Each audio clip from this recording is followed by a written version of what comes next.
sometimes when it comes to women, like it's not like we're fighting to be like we can be as funny as the guys, but it's just kind of like we have our own humor, we have our own jokes, we have our own things that get us going. And I think seeing that on screen is funny.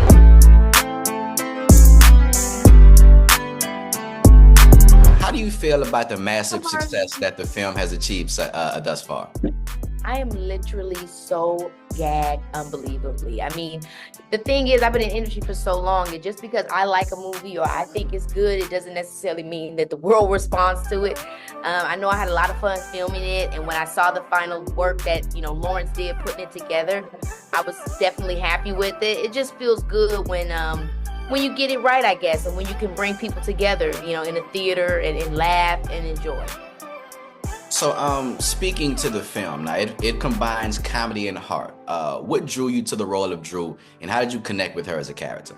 I mean, I think exactly what you just said. It had comedy, but it had heart. Like, I don't believe in just silliness randomly. I believe it in connection to situation, story, and things that are meaningful. And immediately I knew the themes of gentrification, the cycle of poverty. Those are things that I experienced in my life. When I entered the entertainment business, that was my parents jumping out of the cycle, making a different choice, trying to figure out how to just say, hey, let's follow our dreams. So I believe in putting that on film and showing that you can choose and try to figure out your own path. So all of that to me was very personal. And then obviously Drew and Alyssa, both those girls, they're everyday women to me that I grew up with, that I know, that need to be seen on screen, where they're making a way out of no way, and they might fight, but they're gonna have each other's back, Now you were able to work alongside SZA in her acting debut. What was it like building that on-screen chemistry with her? For whatever reason, I think maybe she's just an extremely lovable person. We just kind of matched. Like, I've always been a fan of hers, but then when we started working on this project, doing chemistry reads, we started doing this 6 years ago. And so when we came together to finally start finding the girl and who the Alyssa to my Drew was going to be, from the moment that she and I did the chemistry read, we knew it was a match. And the relationship kept building from there, because when you're with somebody every day for 16 hours, 22 hours, you're going to get to know them, because things are happening and life is happening and this person is right there. And so I think that's just genuinely, authentically how the friendship developed. And we have similar dynamics to Drew and Alyssa in terms, she not as crazy as Alyssa, I'm not as anal as Drew, hopefully not, but we are in that vein for sure. So kind of expounding on that a little bit, how do you think this film celebrates female friendships in a fresh and relatable way? Man, I think first of all, where these characters are from, giving nuance to that space. I think so often, like, it makes fun of the satirical elements that people place sometimes on the Black community, especially when there's poverty involved. But it humanizes them at the same time, where it's like, this is just your everyday girl at the end of the day, want the same things, trying to do the same things, in the same struggles.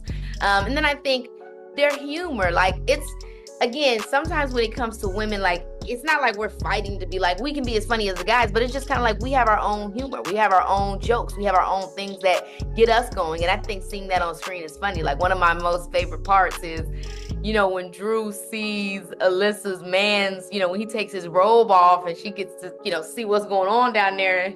She's like, girl, what in the Medusa? I almost turned stone. Like, that's like, I just think it's fun, like just the things that girls do, and our conversation, seeing it on screen like that, whether it's crass or it's dramatic or we getting our ass beat. So you put on your executive producer hat for this film as well. What was your vision for One of Them Days, and how did you contribute behind the scenes? One of the main things when you're doing something like this with obviously Hooray Media, it started out very grounded in the community and what our perspective is of our world. But when you're working with Sony, obviously there's a whole different group of people that have a different totally set of point of views that you do. And as an executive producer, I think it's the biggest thing that you have to do is make sure that we meet in the middle. They wanted big set pieces, crazy moments, all this stuff that movie people will want, that also gets people excited into the theater. Their point of view is valid and valuable. But for us, speaking from our point of view of our culture, this isn't it's comedy, but it's not a joke. And so being able to balance that and make sure that the heart doesn't leave. I mean, we went through so many different rewrites of making sure that we could have that balance from in the beginning, there's no set pieces, to now the set pieces are taking over the character, to there's no differentiation between Drew and Alyssa. And wait a minute, both characters need to make sure that they have a heart. And, there's making sure that everything feels equal and blended in that way. And then also staying with it. It's very easy when you're working on a project to just drop out because there's so much that you have to go through in order to get it done. You know what I'm saying? Like, it really, really is. It's just kind of the nature of the business and everything that I've done. You know what I mean? It's not specific to this. So yeah, I feel like all of those things for me was me putting on my producer hat, because as an actor, you just show up. You don't have to really have too much commentary. You can, but you don't have to. And if you are, then yeah, you might be looking into being a producer. Now, this film also marks the directorial debut for Lawrence Lamont. How was it like collaborating with him, and what type of energy did he bring to the set? Lawrence is so nice. He's a very jovial guy, and he has a very good temperament. With all the things that were thrown at him, it was really nice to see how he dealt with it, and how he didn't let it stop him from being able to thrive creatively. I think that's an important thing for a director to have, because we only had 22 days to shoot the movie. This was SZA's first movie, so there's a lot that he had to also explain to her along the way, and not because she didn't get it, but because she had not just ever done it before. So if you've never done anything, you don't know what blocking is. You don't know what, this angle and when they're going to turn around and how we got to wait. And so I feel like the way that he handled that was really awesome to see. And I think it's exactly what she needed. And I think he just had a really good energy, making sure that we could get this done on time and in style.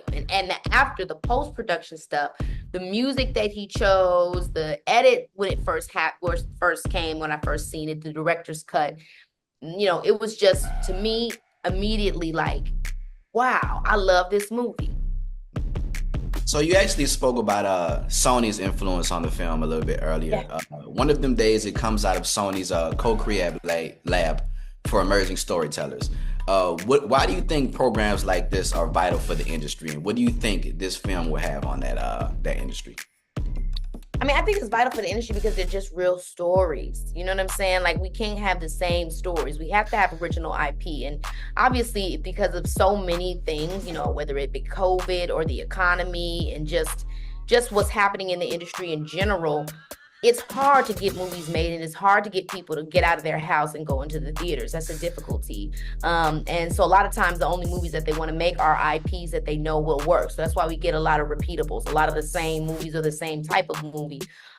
So I think, again, the success of One of Them Days excites me, not just in a biased way because I'm in it, but because we in order to get new stories, we got to show that new stories matter. That don't mean you got to watch what you don't want to watch, but when something good that you think is good is out there, we do have to support it, because that's how we get more. And so for me to see the success of One of Them Days, it excites me on all those accounts, because it's original, and we need original stories. I think people want original stories.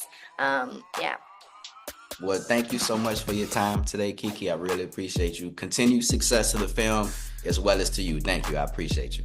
Thank you. Take care.